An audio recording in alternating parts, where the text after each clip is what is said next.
Thank you. I want to thank my co-presenters for their thoughts. I'm going to echo a few of them as well. So I was asked by the organizers today, to speak to the notion of a nation-to-nation relationship. And as was stated, this is a phrase that our Prime Minister has used frequently over the past few months, and he is publicly committed to re-engaging in a renewed nation-to-nation process with Indigenous peoples to make progress on the issues that he says are most important to First Nations, Métis, and Inuit communities. And as part of this nation-to-nation relationship, Prime Minister Trudeau has promised to do more to make sure that the voices of Indigenous peoples are heard in Ottawa. But does this concept really illustrate a nation-to-nation relationship from an Indigenous perspective? Doesn't the phrase nation-to-nation encompass something more than a mere right to be heard? Arguably, our struggle as Indigenous people is the struggle for sovereignty. And if sovereignty is anything, it is a way of life. It is a decision we make in our minds, in our hearts, and in our bodies to be sovereign, and to find out what that means in the process.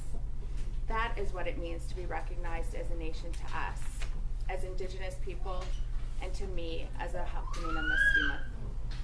If a true nation-to-nation relationship were to be recognized, then it necessarily has to recognize our right to be self-governing. This recognition would benefit both the Crown and Indigenous peoples in Canada. The inherent right of self-government has been academically defined as the right of the Indigenous peoples to govern their own territories and peoples within Canada. The existence of this inherent right was first agreed to by all the First Ministers in the Charlottetown Accord of 1992, which would have explicitly protected and regulated this right in Section 35(1) of the Constitution Act of 1982. This was not to be, however, as the Charlottetown Accord was rejected in a nationwide referendum. Thus, it has been left to the courts to grapple with this notion of self-government.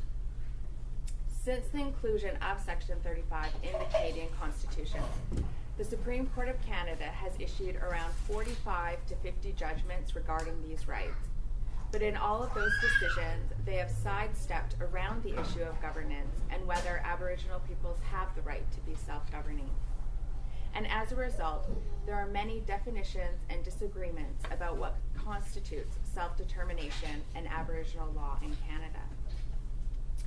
The issue of self-government came directly before the court in the Pamajwin case, a case regarding a claim by the Shawanaga and Eagle Lake First Nations to conduct high-stakes gambling on their reserves. In rejecting this claim for self-government, the court stated that the Aboriginal right of self-government extends only to activities that were an integral part of Aboriginal society prior to European contact. These restrictions are very severe for most Aboriginal rights, but arguably they are singular inappropriate to the right of self-government.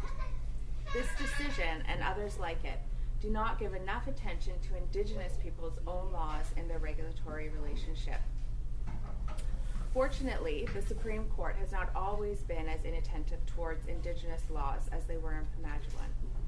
The court's decision in Pamajwin should be read in light of its subsequent decisions in Delgamuukw and Haida, which imply governance by providing a necessary role for Aboriginal laws and customs when determining how land is to be managed and developed.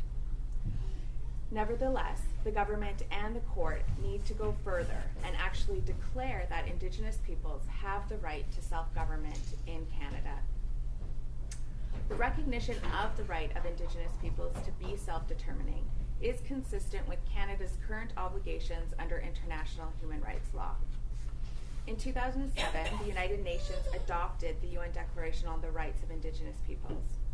The rights contained in this international document represent the minimum standards for the survival, dignity, and well-being of the Indigenous peoples of the world.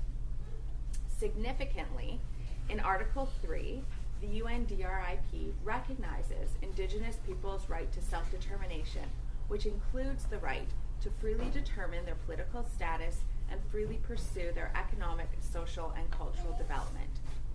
Article 4 affirms Indigenous peoples' right to autonomy or self-government in matters relating to their internal and local affairs, and Article 5 protects their right to maintain and strengthen their distinct political, legal, economic, social, and cultural institutions. Prime Minister Trudeau, in his speech from the throne and mandate letter to the Minister of Indigenous and Northern Affairs, specifically spoke of the importance of implementing all of the recommendations of the Truth and Reconciliation Commission, starting with the implementation of the UNDRIP. Accordingly, there is strong support in both Canadian law and international law for recognizing the Aboriginal right to self-government or self-determination, and this recognition has to inform a nation-to-nation relationship.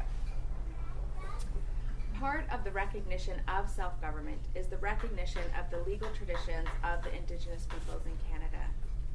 Indigenous peoples have developed systems to maintain and regulate their relations since time immemorial. Living in independent communities and nations across the land, they developed norms and practices to govern their social relations, manage their territories, regulate trade, resolve disputes, and govern their relationships with different nations. Over time, these diverse norms and practices progressed into highly developed legal traditions that guided these people for centuries in the governance of community, the environment, and relationships between people. Passed down through generations in stories, songs, ceremonies, and practices, there are many Indigenous societies in Canada today who still rely on these legal traditions to govern their affairs.